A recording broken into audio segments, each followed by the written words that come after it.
Estimadas y estimados participantes, tengan ustedes muy buenos días.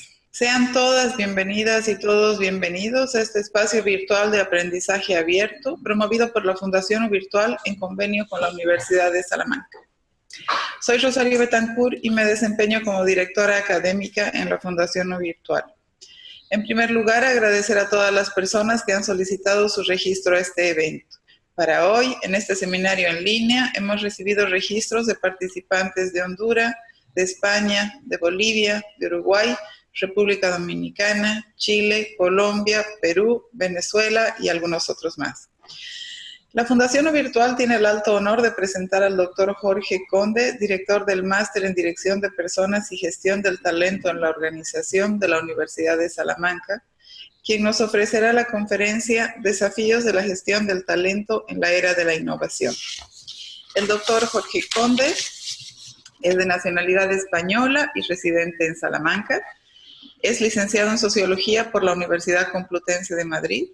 Es máster en Dirección de Recursos Humanos por la Escuela Internacional de Negocios de Madrid. Es doctor en Sociología por la Universidad de Salamanca. Es profesor titular de la Universidad de Salamanca en las materias básicas de Psicología Social y de Dirección de Equipos y colaborador docente en diversos másters y seminarios sobre temáticas referidas al ámbito de los recursos humanos y la psicología organizacional. Es autor de diversas publicaciones acerca de la gestión y desarrollo del talento en el campo organizacional, del trabajo social y de la emergente responsabilidad social o empresarial corporativa, destacando el libro del que es coautor titulado El desafío del cambio tecnológico hacia una nueva organización del trabajo, publicado por la editorial Tecnos. Es miembro, colaborador e investigador de la primera cátedra de Empresa Familiar Española promovida por la Universidad de Salamanca. Ha participado también en diversos proyectos de investigación relacionados con la problemática de los procesos de sucesión en las empresas familiares y del impacto de la responsabilidad social empresarial en las pymes. Desempeña el cargo de director del título propio en Dirección Estratégica de Personas y Gestión del Talento Organizacional de la Universidad de Salamanca y participa actualmente en dirección de trabajos y tesis doctorales sobre diversas problemáticas psicosociales del ámbito organizacional como comunitario. Vamos a comenzar este evento con la conferencia del doctor Conde para dar luego espacio a la realización de preguntas que ustedes pueden realizar escribiendo a lo largo del webinar en la sección de preguntas y respuestas que tienen visible en la parte inferior de la pantalla. Al hacer sus preguntas, les pido encarecidamente, por favor, que escriban su nombre completo y su país de residencia. Esto es muy importante. Las preguntas van a ser respondidas al finalizar el webinar. A tiempo de reiterar nuestro agradecimiento al doctor Conde por su gentil colaboración, le dejo el micrófono para dar inicio al seminario. Lo escuchamos, doctor. Muchas gracias, Rosario. Bienvenidos a todos los participantes, todas las personas interesadas en este webinar. Bueno, hoy les voy a hablar sobre este tema relevante titulado Desafíos de la gestión del talento en la era de la innovación. Quisiera empezar comentando que estamos viviendo, experimentando unos tiempos importantes, acelerados, complejos, ¿verdad?, de profundas transformaciones tecnológicas, lo que está dando lugar a que estemos experimentando pues, cambios importantes en las formas de trabajar, en las formas de producir, como consecuencia de este proceso, ¿verdad?, de transición que está viviendo, que está experimentando la civilización desde hace unas décadas, ¿verdad? Y como podréis ver en la transparencia, bueno, desde los últimos 2 siglos, básicamente, la humanidad viene experimentando unos cambios trascendentes, ¿verdad?, que han afectado al bienestar, ¿verdad?, y al desarrollo vital de las poblaciones y de las personas. Básicamente, podemos decir que desde el siglo XIX pues, se ha cometido una revolución industrial ¿verdad?, basada en la revolución de la ciencia, de la tecnología, ¿verdad?, de la aparición de las tecnologías más básicas en el siglo XIX, que dio lugar pues también a importantes cambios en la forma de vida, ¿verdad?, y en las organizaciones de la sociedad de esa época, ¿verdad? Es decir, la revolución industrial trajo como consecuencia una migración importante de las personas a las ciudades, de concentración de las personas en un nuevo ámbito productivo como era la fábrica, ¿verdad?, con el abandono de la actividad agrícola, y también asociado a esta concentración de la actividad productiva en las fábricas, también el desarrollo importante de los sistemas de formación escolar, ¿verdad?, masivos, que se pasó, que implicó, ¿verdad?, pasar de la actividad artesanal a lo que es la organización escolar, ¿verdad?, educativa básica, para poder preparar a las personas, a la población, a desarrollar esas nuevas actividades productivas asociadas a la industria relacionada pues primeramente con el carbón, la máquina de vapor, las innovaciones que trajeron la electricidad, luego como consecuencia el petróleo, ¿verdad? Y luego ya en el siglo XX pues el desarrollo de la tecnología informática, de distintos componentes asociados a la ciencia, han hecho que se experimentase una alteración, una transformación sorprendente, ¿verdad?, del sistema productivo y, por lo tanto, de la forma de producir en las sociedades, ¿no? Esto ha conllevado a que después básicamente de la Segunda Guerra Mundial, ¿verdad?, bueno, pues ese avance tecnológico ha supuesto grandes transformaciones, ¿verdad?, como consecuencia de la aceleración de la tecnología, ha implicado que haya habido unos avances en el ámbito concreto de las llamadas tecnologías de información, las TICs, ¿verdad?, que ha ido asociado a una miniaturización de los componentes electrónicos, dando lugar pues a todos unos cambios que se ha plasmado en las últimas décadas en lo que ya se viene también denominando microelectrónica, innovación continua, y en estos últimos años pues también se está denominando a todo este proceso de aceleración tecnológica y de transformación de las estructuras industriales y organizativas como era del conocimiento, era de la innovación, ¿verdad? También algunos autores lo denominan era digital, o incluso también cuarta revolución industrial, ¿no?, que es en la que estaríamos entrando, ¿verdad?, en una transición que va profundizando en estos cambios y, por lo tanto, pues va a tener unos efectos muy importantes en lo que es la actividad organizacional. En este sentido, es muy importante también poner de relieve cómo estas transformaciones tecnológicas, organizativas, ¿verdad?, desde la época de la revolución industrial a la época actual, de la era de la innovación o de la cuarta revolución industrial, está exigiendo también unos nuevos requerimientos, ¿verdad?, profesionales que se caracterizaban en el pasado por tener un gran componente de baja cualificación, ¿no?, el profesional, que requería por parte de él actividades de ejecución manual y, por el contrario, las nuevas tecnologías y su impacto en la sociedad y en la empresa está implicando que el componente intelectual se vaya agrandando porque la tecnología microelectrónica, de base informática y digital está promoviendo que se automaticen las tareas más rutinarias. Esto tiene implicaciones pues, muy importantes en cuanto que está exigiendo pues, que el perfil profesional sea más cualificado, tenga un componente, una base intelectual mayor para organizar y ejecutar las tareas que tienen una mayor complejidad y por lo tanto adquiere mucha relevancia la formación continua, el aprendizaje continuo, el uso de la tecnología, de la nueva tecnología que es cambiante, ¿verdad? Que va avanzando a ritmos potentes, rápidos, ¿verdad?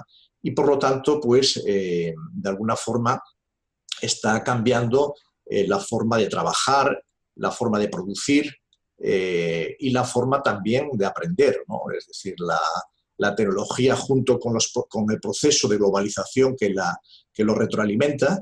Hay que pensar que todo este acceso a Internet, este acceso a poder comunicarnos saltando las barreras del espacio y del tiempo, está favoreciendo que las empresas puedan tener un amplio marco para poder posicionar, vender sus productos y por lo tanto esto conlleva procesos de internacionalización, ¿verdad?, importantes que está provocando que la empresa pues tenga un marco mucho más amplio, ¿no? No solo el marco local, el mercado local, sino que pueda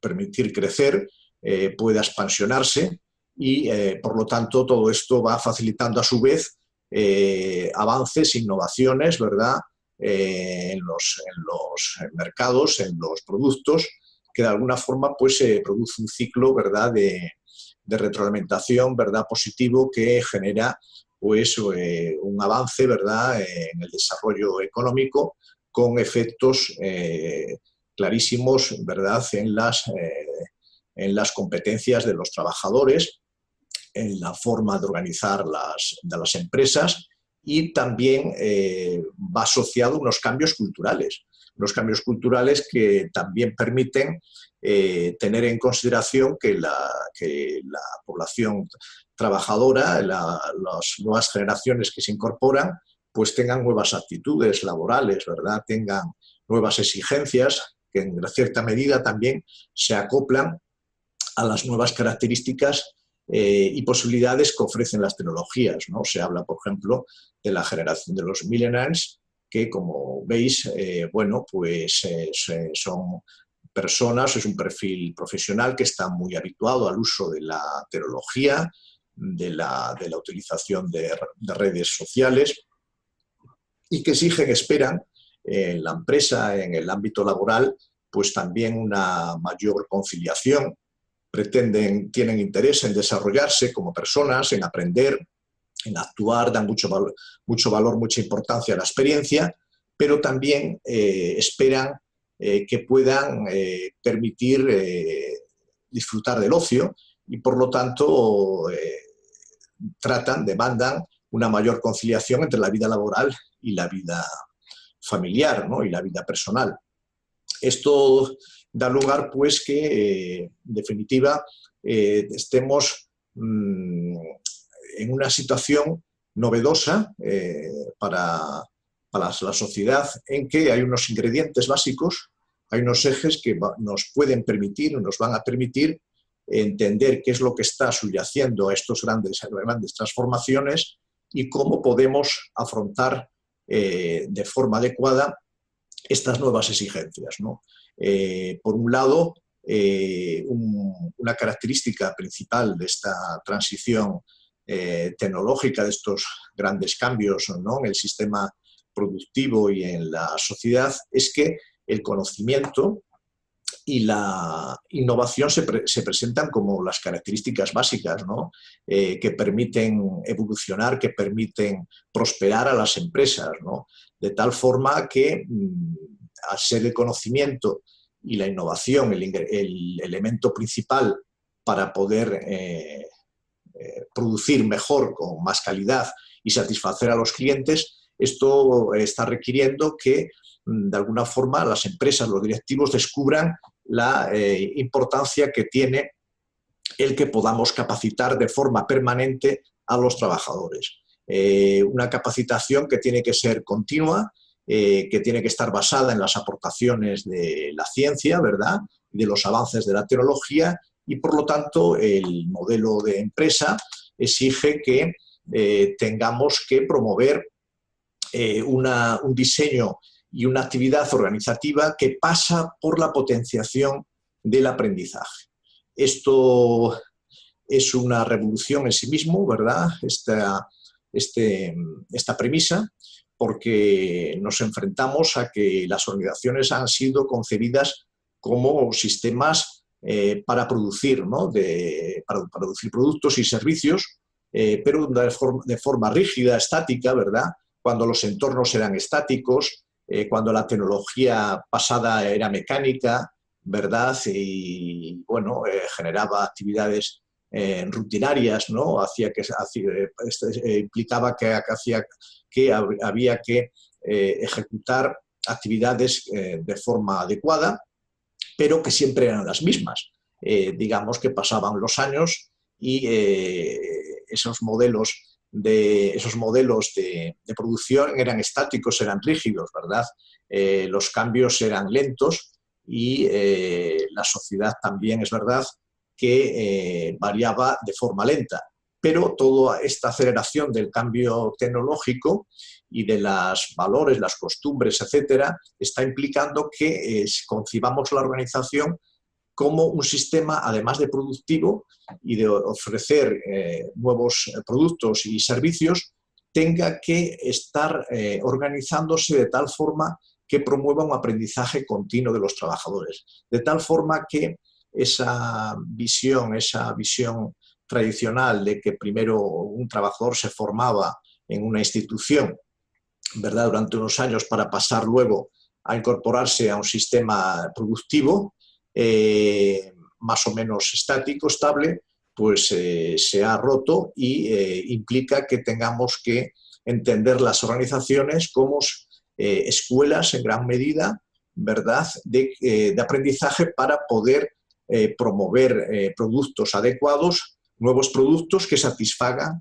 las necesidades de los clientes. De tal forma que en esta nueva concepción de la empresa, de la organización, ¿verdad?, va a tener mucha importancia, tan por un lado lo que yo he denominado en algún artículo, las dos joyas de los recursos humanos, ¿verdad?, que poseen las personas. Por un lado, el aprendizaje, frente a otros elementos de la economía, de la empresa, ¿verdad?, como puede ser la mera tecnología o las estructuras materiales, ¿verdad?, o los recursos financieros, estaría el aprendizaje y la creatividad como cualidades que residen en la persona. Las personas tienen esa capacidad de poder estar aprendiendo nuevos conocimientos útiles, aplicados, y además tiene esa cualidad maravillosa, ¿verdad?, que nos identifica como personas y humanas, de ser también creativos, ¿verdad?, de tener capacidad de innovar.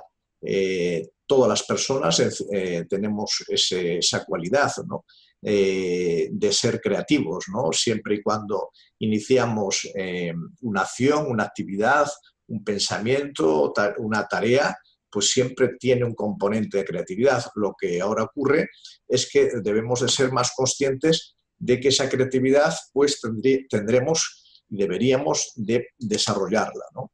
De tal forma que entonces esto significa que las personas que poseen ese aprendizaje, esa cualidad del aprendizaje y de creatividad, adquieren un papel decisivo, relevante en el mundo empresarial, ¿verdad?, como agente diferenciador para poder hacer que la empresa sea competitiva y pueda, por lo tanto, ser viable, ¿no?, y por lo tanto permanecer en el mercado satisfaciendo las necesidades y exigencias del entorno, ¿verdad? Esto va a implicar, por lo tanto, que tengamos en cuenta que hay un cambio también en el modo de gestionar, de dirigir a las personas dentro de la organización, y que se ha concebido con los términos más actual, ¿verdad?, de tener que dirigir y gestionar el talento humano. Ese talento humano implica dos ámbitos muy importantes. Por un lado, tenemos que tratar de desarrollar las capacidades de la persona, sus habilidades, ¿verdad?, muy asociadas a esos ejes decisivos de la competitividad de la empresa, como es el aprendizaje y la creatividad. Pero también no nos podemos olvidar que en esa dirección y gestión del talento humano también nos tenemos que preocupar por fomentar la motivación, el compromiso del empleado en querer esforzarse, en querer cumplir con los objetivos y las metas de la organización, ¿no? Por lo tanto, tiene que, de alguna forma, estar motivado, tener una predisposición actitudinal positiva, ¿verdad?, para poder ejercer esas habilidades, para poder desarrollar ese aprendizaje. No podemos olvidarnos que somos personas y, por lo tanto, esas dos esferas, ¿verdad?, las capacidades, el compromiso, ¿verdad?, en el cuadro de abajo podéis verlo mejor reflejado, pues tiene que cuidarse, tiene que desarrollarse. En este sentido, pues la gestión, la nueva dirección conocida como del talento en las organizaciones va a implicar que tengamos que también hacer que el contexto social, en este caso organizativo, donde es el empleado, la persona, ejerce sus funciones, tenemos que acondicionarlo para fomentar esa creatividad, ese aprendizaje y esa actitud de compromiso. En definitiva, tenemos que cuidar los factores, ¿verdad?, ambientales que favorezcan esa innovación, ese aprendizaje. Por lo tanto, desde la dirección del talento, de lo que tradicionalmente se ha llamado administración, gestión de recursos humanos, bueno, pues va a implicar que tengamos que fomentar una cultura innovadora, de flexibilidad, de aprendizaje colaborativo, que las nuevas tecnologías lo están permitiendo, lo están favoreciendo, ¿verdad? Va a implicar que también fomentemos un liderazgo, un nuevo estilo de liderazgo, ¿verdad?, que se convierten los jefes y los supervisores en asesores, en facilitadores del empleado, ¿verdad?, de tal forma que se dé autonomía al empleado, ¿verdad?, para poder desarrollar esa creatividad, ese aprendizaje. Eso va a entrañar también que desarrollemos, que promovamos procesos dentro de la empresa que permitan flexibilidad horaria, esa conciliación, ¿verdad?, que están exigiendo las nuevas generaciones, el nuevo prototipo, perfil de empleado, ¿verdad?, que quiere tener la posibilidad, pues, de atender y satisfacer aspiraciones familiares y personales, al mismo tiempo que poder conseguir satisfacer ese compromiso con la organización. Y es que las nuevas tecnologías, la flexibilidad que proporciona la nueva tecnología, al hacer que se superen las barreras del tiempo y del espacio, nos puede permitir diseñar esa nueva forma de trabajar, ¿verdad?, esa nueva forma de diseñar la actividad laboral sin perjuicio, sin el coste de tener que el empleado estar presente, ¿verdad?, lo que se llama la cultura presencial, ¿verdad? La nueva tecnología va a permitir que ese presencialismo se flexibilice y, por lo tanto, podemos y debemos modificar la estructura organizativa. También, en este sentido, todos estos procesos cada vez también exigen que se haga dentro de un marco ético, ¿verdad?, donde se generen procesos de responsabilidad social por parte de la empresa, es decir, que se cumplan con aquellos valores, aquellos derechos humanos, ¿verdad?, que permitan la dignidad y el desarrollo, ¿verdad?, de las personas con una confianza que exista entre la dirección de las empresas y los empleados, ¿verdad? Es todo lo que se llama el movimiento de ética y responsabilidad social empresarial. En definitiva, todos estos cambios, estas transformaciones tecnológicas en esta era de la innovación, esta era digital o también llamada la cuarta revolución industrial, nos va a permitir y al mismo tiempo exigir un cambio de mentalidad, un cambio en las políticas, en los procesos de la gestión del talento.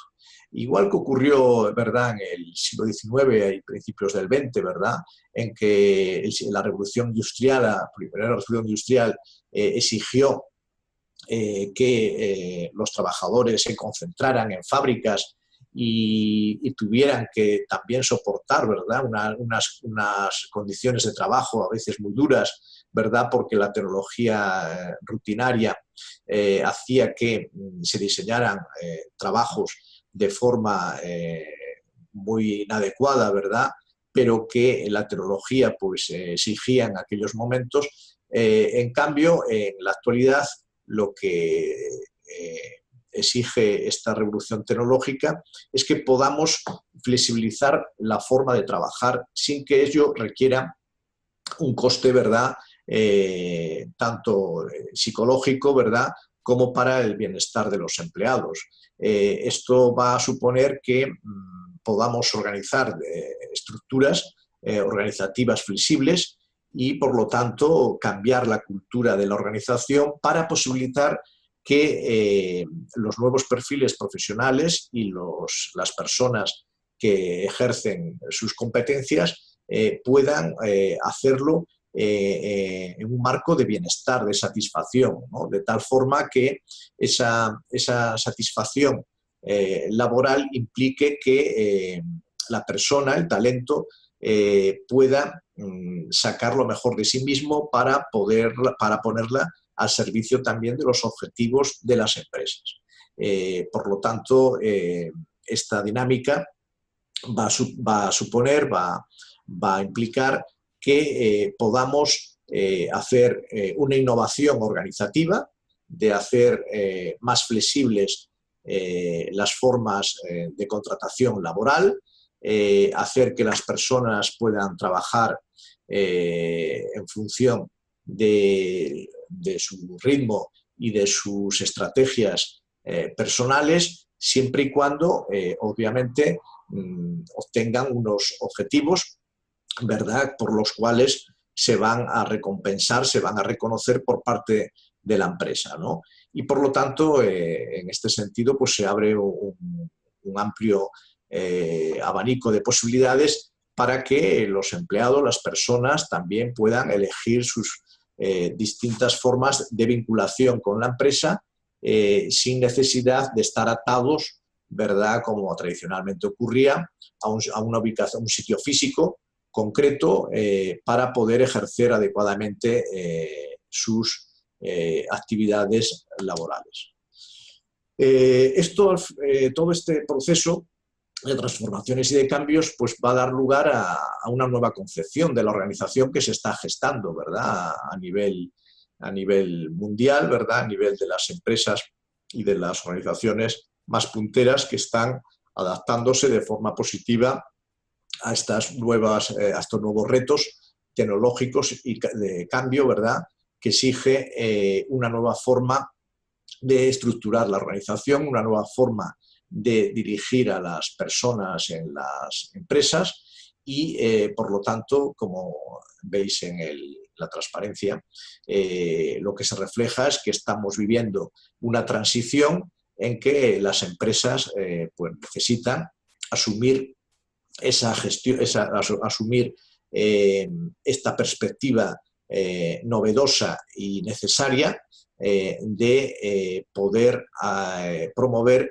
una cultura que esté basada en la confianza, que promueva la renovación del contrato psicológico entre las personas y la dirección de las organizaciones para poder garantizar esa pervivencia, esa viabilidad, ¿verdad?, que haga que las empresas puedan ser competitivas, pero también sostenibles, es decir, respetando tanto la dignidad y los derechos de las personas, como también respetando pues, los valores éticos, ¿verdad?, que existen en la sociedad, que son asumidos mayoritariamente, ¿verdad?, en cuanto a cómo se puede y se deben alcanzar los objetivos, ¿verdad?, que satisfagan las necesidades de las poblaciones y de las personas.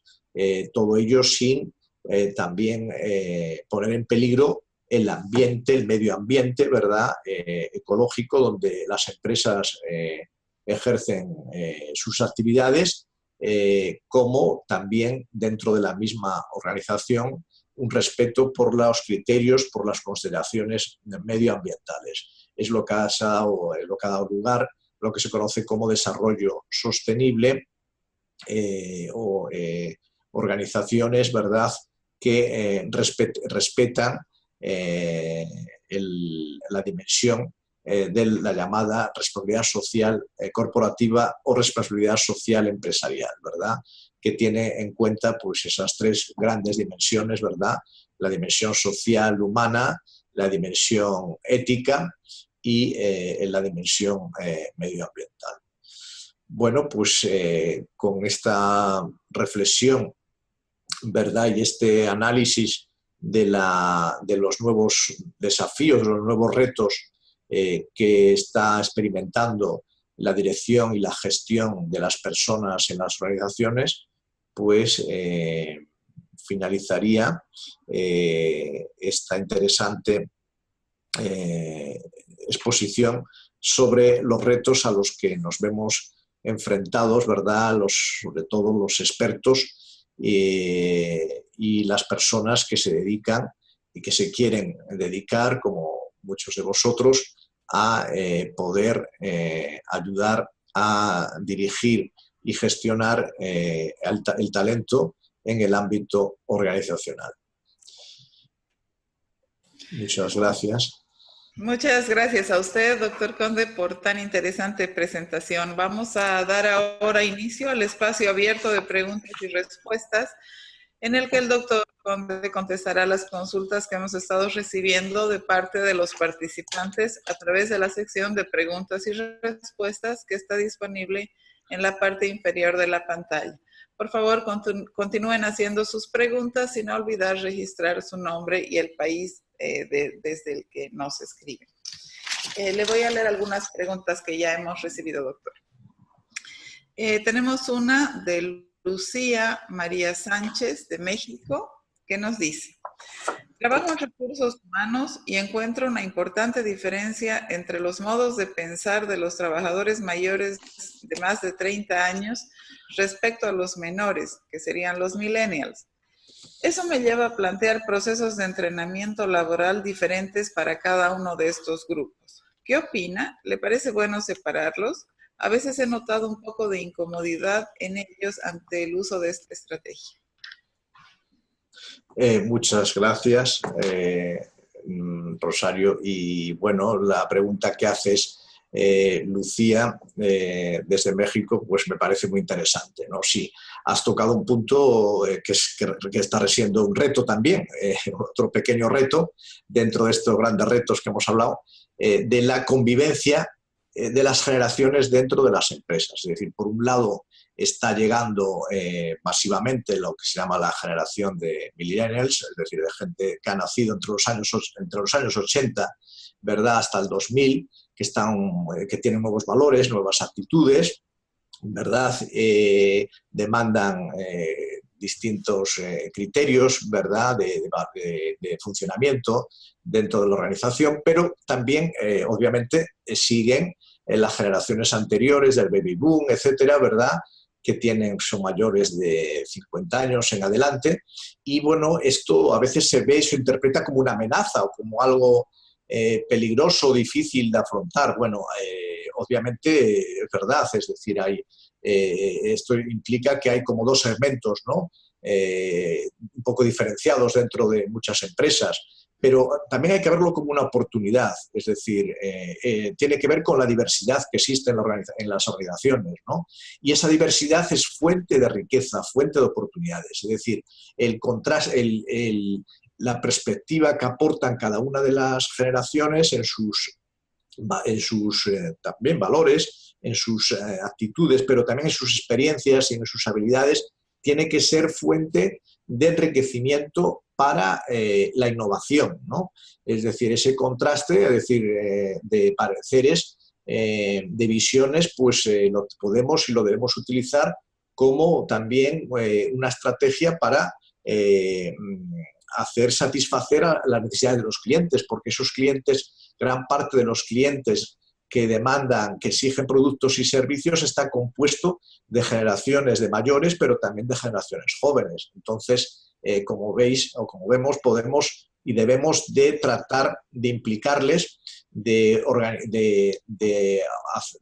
organizar, diseñar procesos en que estén colaborando juntos. No hay que verlo como algo problemático, sino como una oportunidad, por lo tanto, de que sea una complementariedad, ¿verdad?, de ideas, de recursos, ¿verdad?, para poder desarrollar proyectos y alcanzar objetivos. Es decir, el conocimiento y el uso de la tecnología de las nuevas generaciones, pues se tiene que complementar muy bien con la experiencia, el conocimiento de las personas, de los empleados que tienen más edad dentro de la organización, ¿no? No nos podemos permitir el lujo de desaprovechar ninguno de ellos, ¿no? Muchas gracias. Nos escribe Julián Segovia desde Córdoba. No dice cuál de las Córdobas, puede ser Argentina, puede ser España. Pregunta, ¿cómo deben usarse las nuevas concepciones de aprendizaje de las que usted habló en los procesos de capacitación laboral? Julián, podemos y debemos de utilizar las nuevas posibilidades tan grandes que nos aporta las nuevas tecnologías, es decir, que ya lo están haciendo, ¿no? Como estamos ahora experimentando, ¿no?, con esta webinar, ¿no? Es decir, hay que desarrollar estrategias, tenemos que pensar en organizar proyectos de formación continua, permanente, utilizando estas nuevas herramientas, ¿no? Tiene que ser, pues, muy flexible, es decir, el aprendizaje ya no puede ser unilineal, no puede ser unilateral y ni tampoco puede ser pues en base a esquemas tradicionales, ¿no?, que son muy limitados. Tenemos que crear las condiciones de aprendizaje y pueden ser de diversas formas, utilizando las nuevas tecnologías, creando redes, creando estructuras en red, ¿verdad?, que favorezcan la innovación, ¿no?, a través de equipos virtuales, de equipos presenciales en parte también. Es decir, la tecnología favorece, la nueva tecnología tampoco significa que vaya a desaparecer la ubicación física, ¿verdad?, del sitio de trabajo. Es decir, necesitamos vernos, necesitamos encontrarnos, pero de forma puntual, de forma flexible. Podemos organizar criterios, normas para facilitar diversos escenarios, en definitiva, de aprendizaje. Porque la organización, en definitiva, es como un organismo, una máquina, un organismo, ¿verdad?, pensante, creativo, y entonces hay distintos procesos que tienen que estar imbricados con las nuevas tecnologías, ¿verdad? Podemos estar aprendiendo a través de diversos medios, como lo estamos haciendo, ¿no?, ahora mismo, ¿verdad?, y utilizando las diversas tecnologías, ¿no?, para que los empleados puedan crecer a nivel individual y a nivel colectivo. Es decir, hay situaciones de equipo, de conversación, de transacción en equipos, donde se produce el aprendizaje. Y luego también está el aprendizaje más personalizado, individual, que puede y debe estar asociado también con contenidos que tengan que ver con la empresa. Entonces, hay distintas fórmulas. Y ahí tiene mucho que decir, va a tener mucho que decir y diseñar y proponer, promover los departamentos de dirección de personas, ¿no?, los expertos en dirección de personas. Estamos en ello, ¿no? Es decir, hemos abierto el camino, ¿no? El aprendizaje online, etcétera, pues son diversos otros sistemas complementarios, potentes, importantes, cada vez más, de ese aprendizaje. No sé. De acuerdo, muchas gracias. Nos escribe Pablo Lizárraga desde Chile y pregunta, ¿cuáles son las diferencias y las similitudes entre el coaching y el mentoring? Sí, bueno, son dos estrategias de aprendizaje diferentes, el mentoring es, bueno, se concibe con la persona, tendría que referencia un poco etimológicamente al maestro, ¿no? La persona que tiene más experiencia en un campo, más conocimiento, que ejerce de tutor, ¿no? De un empleado. Y el coaching sería una especie, vamos, pues el concepto viene, como sabéis, de entrenador, de entrenamiento de deportivo. La figura del entrenador en los equipos deportivos, pues el líder, el supervisor, el directivo, se debería de convertir en gran medida en un coach, en un entrenador para los miembros de su equipo. No es tanto transmitirle enseñanzas, experiencias, como animarle a poder conseguir sus objetivos. Por eso la figura del entrenador, ¿no? En el campo, en el desarrollo de los partidos, del ejercicio deportivo, el entrenador está estimulando, está ayudándole al jugador a conseguir realizar un buen juego y alcanzar el objetivo de ganar el partido, ¿verdad? A través de una serie de indicaciones, de una serie de conversaciones, ¿verdad? Que va teniendo con los miembros de su equipo o con el acompañado, ¿verdad? Para que pueda alcanzar sus metas, ¿verdad? Y por lo tanto sentirse más efectivo, ¿no? Como veis, la visión de aprendizaje es un poco diferente, pero bueno, los dos son importantes y los dos son complementarios y que hay que seguir, hay que tratar de potenciar también en el mundo, como ya se está empezando a hacer, ¿verdad? En el mundo empresarial, organizativo. Bueno, la similitud que usted hace es muy ilustradora para entender esta diferencia. El mentor está dentro del campo de juego mostrándole cómo jugar el partido, ¿no? Y el entrenador, el coaching, está afuera, parado fuera de la línea, diciendo cómo se debería jugar. Son dos maneras distintas. Bien, Roxana desde Bolivia nos dice: mi país tiene estructuras y hábitos organizacionales muy rígidos, poco flexibles. Me sorprende el enfoque revolucionario que usted presenta en la gestión de la organización. Felicidades y gracias por una presentación tan interesante. Ya estoy ansiando que inicie el máster. Bueno, ella no hace una pregunta, solo agradece. Bueno, muchas gracias por tus elogios, que yo creo que bueno, son compartidos por todos, ¿verdad? Es cierto lo que comentas, a ver, pero no es una opinión, o sea, esta charla después, bueno, es la opinión, el deseo, ¿verdad?, de algunas personas que tenemos, bueno, un optimismo demasiado excesivo. No, a ver, esto está ya respaldado en estudios, en experiencias, en investigaciones, ¿verdad? Aquí, por ejemplo, en Europa, la Comisión Europea está recomendando hacer las innovaciones organizativas para poder adecuarnos a estos grandes cambios, a esta revolución. Es decir, es necesaria una readaptación, una reformulación de las estructuras organizativas para adaptarse a este nuevo escenario, ¿verdad? Ya pasó, ya ocurrió en el siglo XIX, en la transición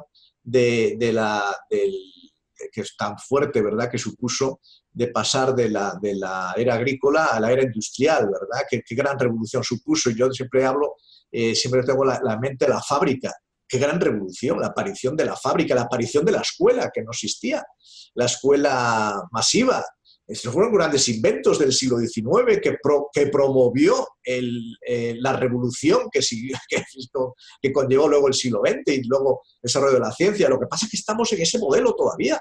O sea, está cambiando muchísimo, ¿verdad?, la tecnología y las formas de trabajar, y en cambio las formas de producir tecnológicamente están cambiando mucho, pero la estructura organizativa está obsoleta. La forma de educar está obsoleta. Estamos en el modelo tradicional de que se considera que hay que aprender lo básico y lo más importante en el colegio y en la universidad, y luego vendría la empresa. Hay como una frontera ahí, ¿verdad? Y hay no, es decir, tenemos que ir a unos modelos que fusionen la educación con la producción. Esto es fácil de decir, ¿verdad? Es lo más difícil de hacer, porque claro, supone un cambio cultural, un cambio de mentalidad de los empresarios y también de los dirigentes de las instituciones educativas. Quizá esto va a requerir un pacto, unos pactos educativos para favorecer la integración de la formación de los jóvenes por parte de las empresas y de las instituciones científicas, universitarias, que hemos estado un poco aislados, mirándonos un poco al ombligo, ¿verdad? Todos tenemos parte de responsabilidad, el mundo empresarial, el mundo educativo, el mundo institucional, los gobiernos también, ¿verdad?, que no lo quieren ver, no lo están viendo, pero está cambiando el mundo, está cambiando a nuestro alrededor, y yo creo que a veces los sectores, no se puede generalizar, pero una gran parte de dirigentes, de directivos, de supervisores, de políticos, de gobernantes, responsables de instituciones educativas, no se dan cuenta que tenemos que cambiar la forma que tenemos de aprender y los sistemas educativos, que no están siendo funcionales con lo que viene encima, y con las posibilidades que ofrecen estos nuevos recursos, estas nuevas tecnologías. Es decir, no tiene sentido estar atado presencialmente durante 8 o 12 horas en un sitio físicamente, en un sitio laboral, estaba pensado, pero también en el sistema educativo no tiene sentido. Esos traslados en las ciudades y estar 8 horas, 5 horas seguidas escuchando a lo mejor a alguien, ¿verdad?, en un aula, esto en el ámbito educativo, un aula, o en el ámbito laboral, bajo la vigilancia de vista de un supervisor. Esto no tiene sentido cuando las tecnologías permiten que podamos conciliar, ¿verdad? Y por lo tanto podemos congeniar el bienestar con la innovación, la creatividad, porque nos interesan trabajadores que sean creativos, que estén bien, que den lo mejor de sí, y las tecnologías lo están favoreciendo y lo están exigiendo.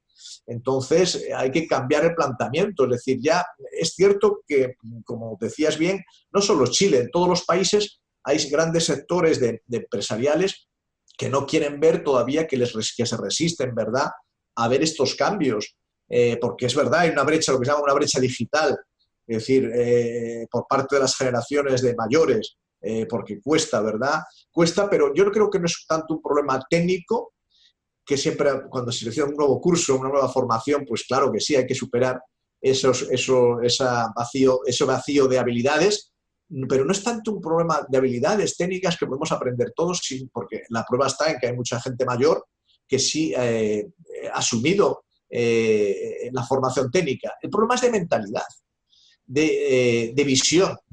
Los grandes líderes se caracterizan por tener visión, ¿no?, por anticiparse, por ver más allá, ¿no? Y lo que nos falta es eso, es un cambio cultural, una nueva perspectiva. Necesitamos líderes que ayuden a cambiar, ¿no?, la perspectiva. Bien, gracias. Tenemos varias preguntas todavía, pero tenemos espacio para contestar una más.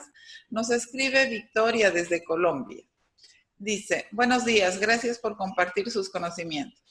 Las organizaciones de nuestra latitud, en su mayoría, aún no comprenden los cambios en las dinámicas organizacionales y en la nueva fuerza laboral, aunque se enfrentan a diario a la problemática de atracción y retención del talento y buscan los culpables afuera. El responsable de selección que no lo está haciendo bien, es el líder que no tiene habilidades para retener a su equipo. ¿Cómo considera que se puede hacer para sensibilizar a los gerentes de las organizaciones para que conecten con la necesidad de cambiar sus paradigmas, innovar en su cultura y prácticas organizacionales? Sí, muchas gracias. Pues sí, Victoria, tu planteamiento que haces es básico, ¿verdad? Porque la respuesta a ello pues, nos permitirá avanzar en ese cambio organizacional, ¿no?, y social, ¿no?, que no solo es a las empresas, es un cambio, como veis, de ámbito generalizado, ¿no? Pues bueno, va a implicar, hay distintos medios, distintas estrategias. Dentro de la empresa, bueno, lo que se llama, tiene que ver mucho con el cambio cultural, que es una de las cuestiones de los procesos que se enseña en el máster, ¿no?, precisamente, ¿no?, de dirección del talento, es decir, cómo preparar a las personas, ¿verdad?, en estos cambios, ¿no?, que necesita la empresa, la organización, asumir, ¿no? Bueno, y entre ellos pues hay distintos procesos, ¿no?, de aprendizaje. Debemos y podemos organizarlo, ¿no?, sugiriendo proyectos, ¿no? Diseñando proyectos dentro de la organización.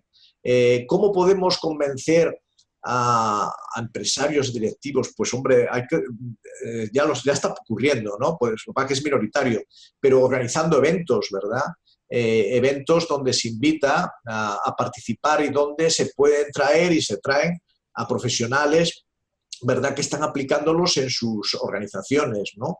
En definitiva, testimonios, ¿no? De cómo hay empresas que están actuando ya con estos nuevos procesos, ¿no?, innovadores, y están dando resultados positivos, ¿no? Y por lo tanto tenemos también la oportunidad de nuestro máster online, pues que tenemos una serie de formatos digitales, no solo artículos, documentos, sino también a través de los enlaces, ¿verdad?, que hacen que podamos contactar o conectarnos con personas experimentadas que nos cuentan cuáles han sido sus actividades y sus expectativas cumplidas, ¿no?, dentro de las organizaciones. O sea, que tenemos los medios y ahora más tecnológicos para permitir esta mayor difusión.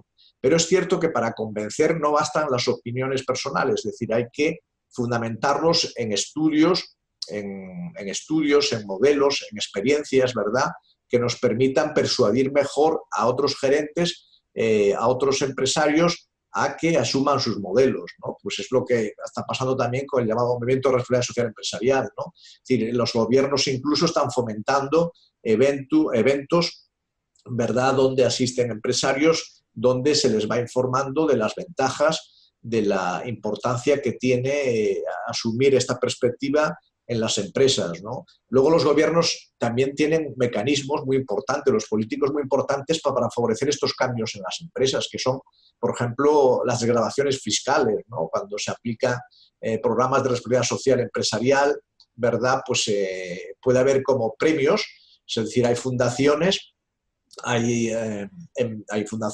empresas, hay agrupaciones, cámaras de comercio y fundaciones empresariales que se dedican a dar premios, a publicitar estas empresas innovadoras, a estos empresarios gerentes que están aplicando sistemas novedosos de aprendizaje, de innovación, de medidas de responsabilidad social empresarial, ¿verdad? O en empresas que están fomentando la innovación, ¿verdad?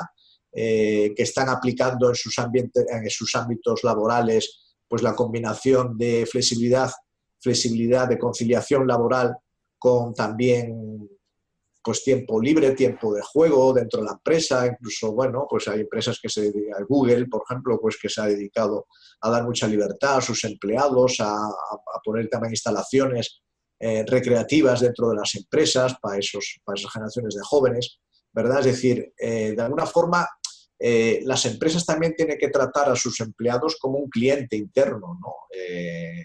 Y esto lo están haciendo, por lo tanto esto hay que contarlo, en fin, hay que favorecerlo desde distintos centros, ¿no? No nos podemos tampoco, no hay que caer en la pretensión de que el Departamento de Recursos Humanos, aisladamente, un gerente o un directivo de Recursos Humanos tiene que ser el llanero solitario, el Superman, el salvador de la empresa. Es decir, esto se tiene que hacer de forma colectiva, tiene que ser procesos que se retroalimenten, ¿verdad?, pero que sean también hechos en equipo, ¿no? En colaboración, ¿no? Y en colaboración con agentes externos también, ¿no? Con otras organizaciones. Para eso vamos, ¿no?, en ese trabajo en red, ¿no?, de colaboración, ¿no? Y esto es un poco lo que te puedo contar, sí. Bien, hacerle llegar nuestro profundo agradecimiento, doctor Jorge. Para UVirtual es un gran honor haber podido participar con usted como panelista de este seminario tan interesante, que es un espacio abierto para todas aquellas personas, aquellos profesionales que están interesados en la gestión del talento y en la dirección de las personas, que son temas de gran actualidad ahora. A todos nuestros participantes quiero avisarles que el próximo miércoles 18 de julio en horas de la tarde, tenemos el máster Nacidos para Liderar y Empoderar, también a cargo del doctor Jorge Conde. Nosotros les vamos a hacer llegar la invitación a este webinar como por el chat de este espacio. Si los participantes de este encuentro quieren obtener información más detallada sobre nuestros programas de formación postgradual, les invito a visitar el sitio web usalvirtual.org, que en este momento acaba de llegarles a su ventana, o hace unos minutos les ha llegado a su ventana de chat el enlace a nuestro sitio web Usal Virtual, en el que ustedes podrán ver la oferta académica de programas online que tenemos, que es una oferta muy amplia. También ustedes nos encuentran en Facebook, Twitter e Instagram como Fundación Uvirtual. Tengan todos ustedes muy buenos días y usted, doctor Jorge, muy buenas tardes en España. Buenas tardes a todos. Muchas gracias por vuestra atención. Hasta luego, muchas gracias. Adiós.